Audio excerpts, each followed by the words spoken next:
자, 여러분 안녕하세요. 차이나테임입니다. 자, 신형 캠리입니다.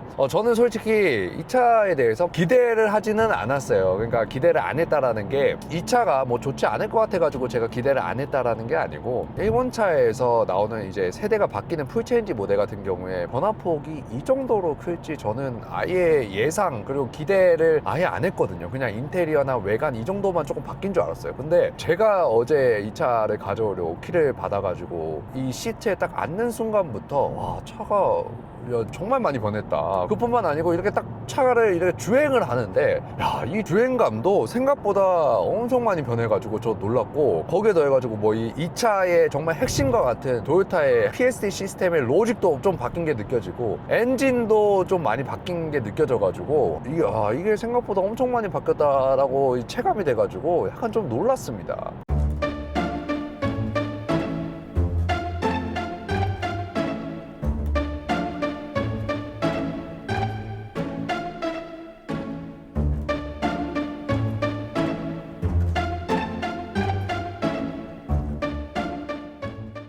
자, 그래서 제가 어제 이 차를 리뷰한다고 유튜브 커뮤니티에다가 이 게시글을 올렸는데, 아니나 다를까 가장 많이 언급해 주시는 게 이 차의 이제 MBH적인 부분이었어요. 특히 엔진 소음과 하부 소음이 어떻냐 체크해 달라는 분들이 굉장히 많았는데, 솔직히 예상을 했어요. 특히 엔진 소음 같은 경우에는 도요타의 어떤 종특이죠. PSD 시스템의 그 구조 때문에 고RPM으로 올라가면 엔진 소음이 많이 들어오면서 좀 많이 시끄러운, 거슬리는 그런 소리가 들리는 거, 제가 그거에 대해서는 좀 명확히 말씀드릴 수 있는 거는, 자, 한번 보여드릴게요. 자,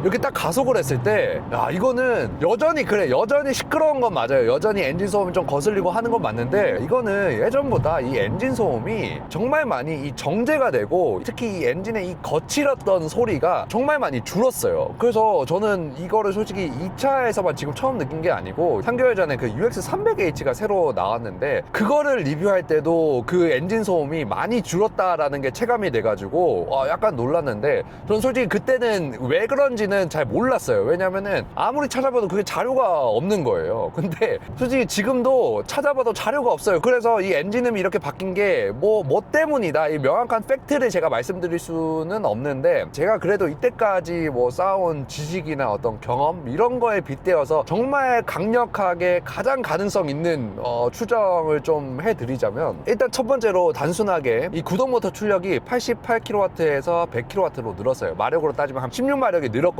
근데 당연히 이제 모터 출력이 늘어나면 그만큼 엔진 부하가 줄어들다 보니까 엔진의 어떤 소음과 진동이 줄어드는 거는 뭐 당연하겠죠. 이건 뭐 당연한 로직이에요. 근데 거기에 더해서 저희가 이제 주목해야 될 점이, 이 차의 그 2.5 자연흡기 엔진의 마력이 176마력에서 한 186마력으로 올랐어요. 그러니까 저는 여기에 초점을 맞추는 게 뭐냐면, 이 차가 사용하고 있는 그 애킨슨 사이클 엔진의 그 로직이 조금 바뀌었다라고 강력하게 추정을 하고 있습니다. 지금 뭐냐면, 애킨슨 사이클이라는 게 뭐 여러분들도 아시겠지만, 극도의 연비 효율성을 위해 가지고 실린더 내부로 들어오는 공기 플러스 연료, 그러니까 혼합기라고 그러죠. 혼합기를 압축을 시킬 때 의도적으로 흡기 밸브를 좀 느리게 닫아요. 좀 지연해서 닫는단 말이에요. 그렇게 되면은 이제 압축비가 조금 떨어지면서 열 효율이 증가되고, 그로 인해서 연비 효율성이 굉장히 증가되는 그런 장점이 있는데, 단점으로는 출력이 저하되죠. 왜냐면 폭발력이 크지 않아 버리니까. 그리고 고RPM에서 굉장히 불리하기 때문에 어떤 고RPM에서의 엔진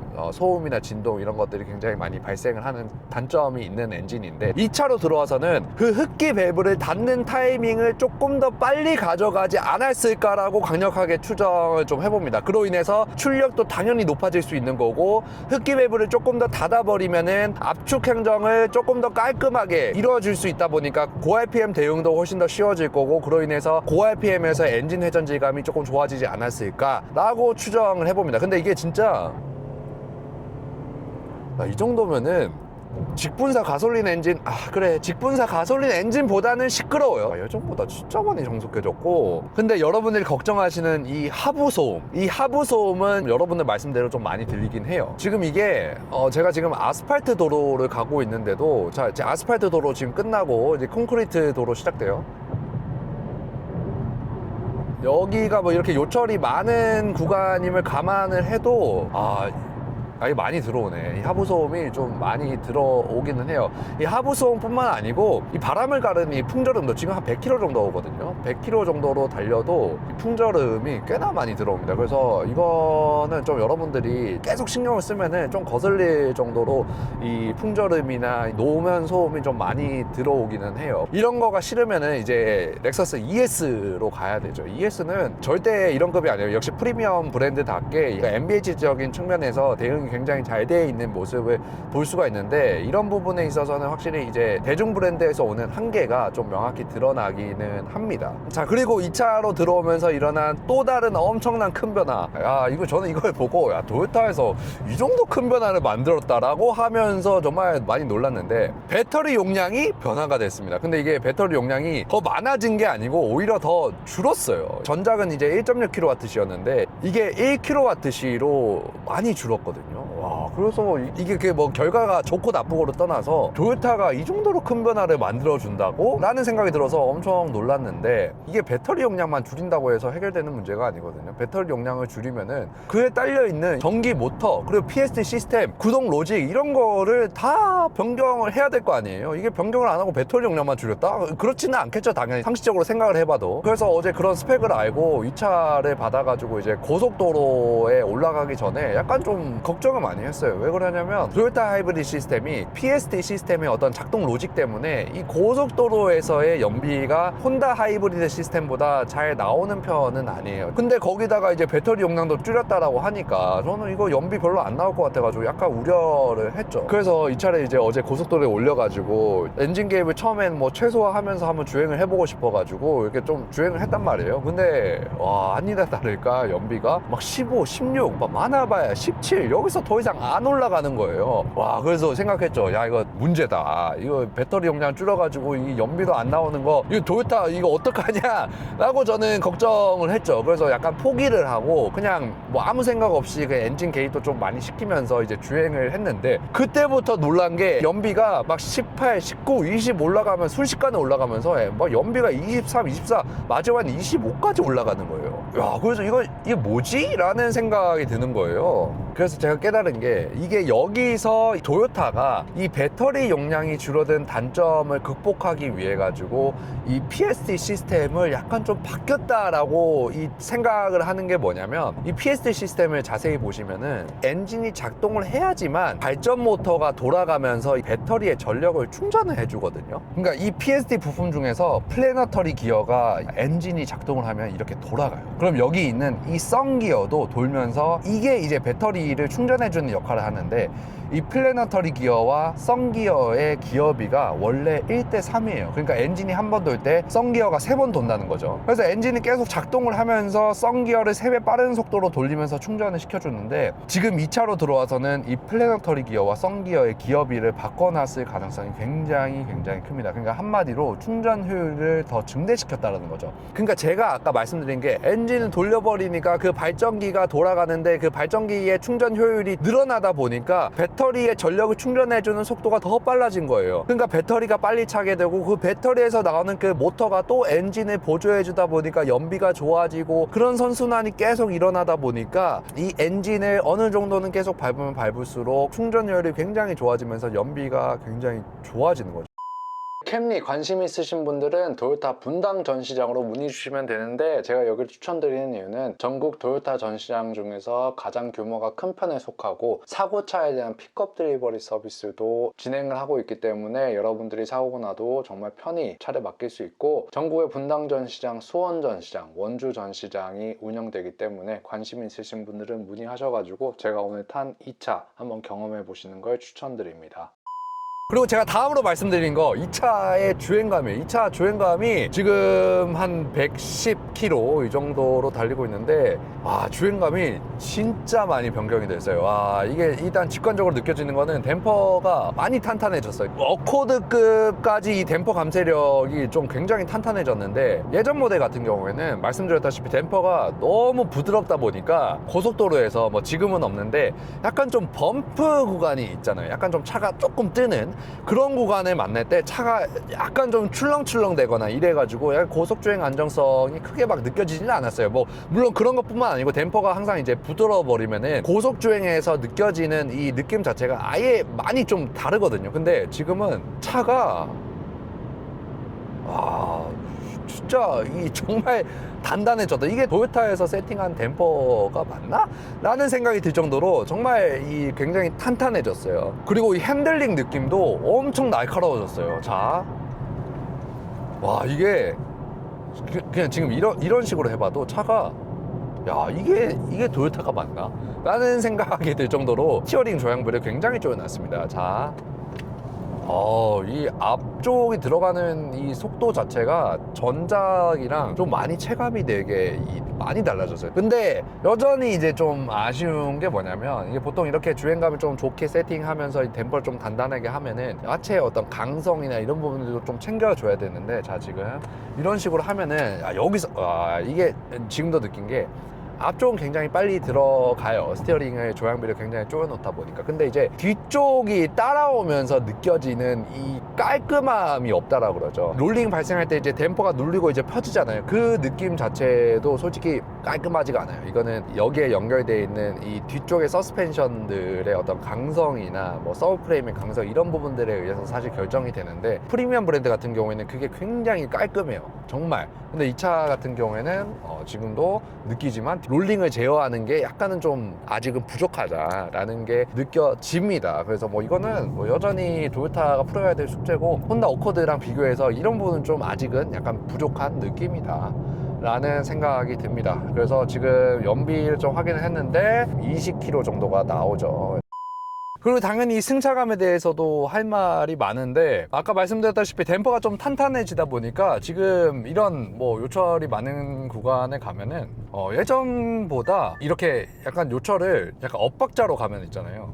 이런 식으로 엇박자로 지금 가로 약간 대각선으로 가고 있는데, 이런 식으로 가면은 차가 예전보다 이 좌우의 흔들림 있잖아요. 차가 좌우로 이렇게 흔들리는 느낌, 이런 느낌은 지난 세대보다 조금 더 듭니다. 자, 이렇게 요철을 지금 엇박자로 넘고 있거든요. 자, 이런 식으로 이런 식으로 갈 때 지난 세대보다 확실히 약간 댐퍼가 탄탄해가지고 요철을 이렇게 엇박자로 만났을 때 차가 좌우로 좀 이렇게 흔들리는 거, 이런 거는 조금 더 있어요. 이거는 이제 댐퍼가 약간은 좀 탄탄한 차들의 전형적인 특징인데, 이 여전히 승차감이 진짜 원탑이라고 느껴지는 게 뭐냐면, 도요타의 그 종특이라고 할 수 있는 요철을 정말 먹먹하게 먹어주는 이 느낌은 이게 너무 좋다 진짜.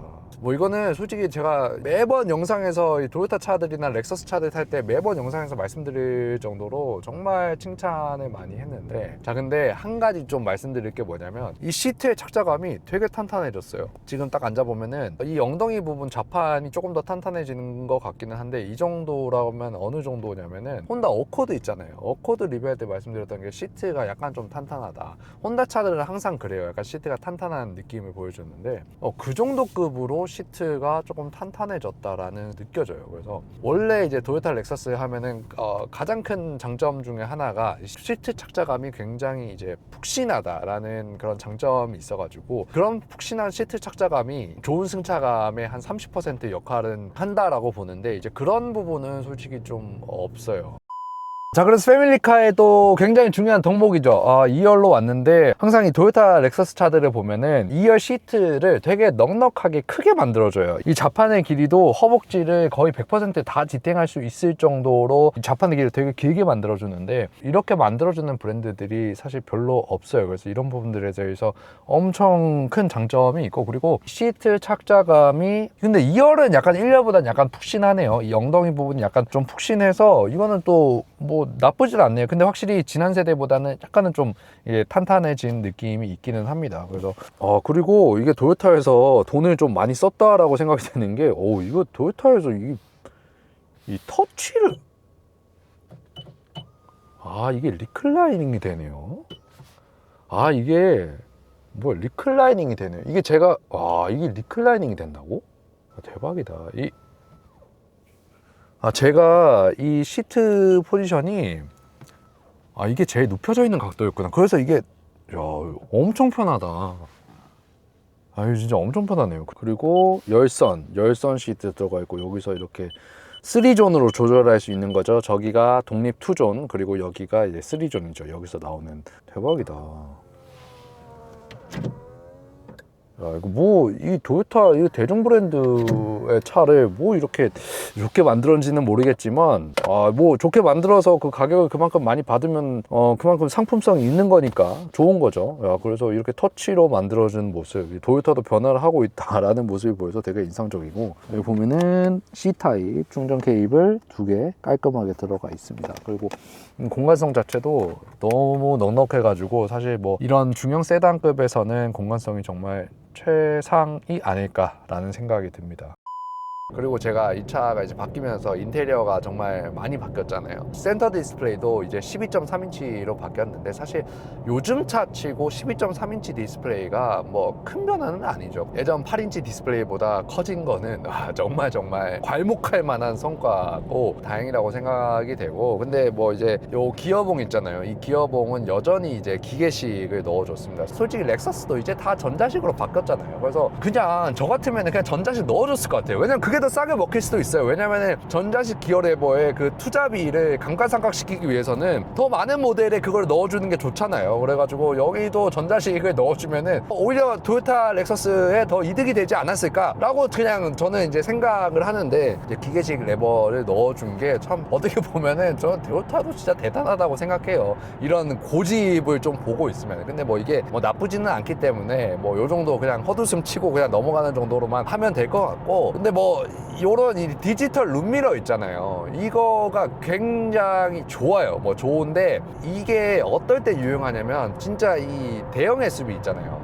7인승이 있는 이런 대형 SUV, 최소 뭐 소렌트급 이상 이 정도로 올라가면은 뒤쪽에 2열이나 3열이 멀어가지고 거기서 이제 뒤쪽이 안 보이기 때문에 이런 게 굉장히 의미가 크거든요. 근데 사실 이런 중형 세단급에서는 이게 막 엄청 물론 있으면 좋지만 엄청 필요하지는 않아요, 솔직히. 그래서 저는 차라리 가격이 많이 올랐다라고 말씀들을 많이 하시잖아요. 그래서 이런 디지털 룸미러 같은 사양 좀 빼고 가격을 좀 낮추고 차라리 여기 이중접합 차음 유리를 넣어주는 게 조금 더 맞는 선택이 아닐까라는 생각이 들어요. 여러분들이 XLE 프리미엄을 살까 XLE를 살까 좀 생각을 해보자면, 그냥 일반 XLE를 구매하셔도 전혀 문제가 없습니다. 서라운드 뷰 빠지고 헤드업 디스플레이 빠지고 뭐 디지털 룸미러 뷰 빠지고 메모리 시트 빠지고 3존 에어컨이 아니고 이제 2존으로 내려가요. 이제 뒷좌석은 이제 조절이 없는 거죠. 근데 이렇게 또 따지고 보니까 생각보다 빠지는 사양이 많기는 하네요. 그래서 근데 뭐 XLE를 구매하셔도 뭐 전혀 문제가 될 거는 없다라고 생각을 해요. 좀 가성비 있게 타고 싶다 하면은 XLE 구매하셔도 될 것 같고, XLE 프리미엄까지 가신다고 하면은 뭐 그것도 뭐 나름 좋은 선택이 될 수도 있겠다 뭐라고 생각이 됩니다. 뭐 저 같으면은 그냥 사는 김에 어차피 중고차 값도 더 받을 수 있기 때문에 XLE 프리미엄 구매할 것 같기는 합니다. 자, 끝!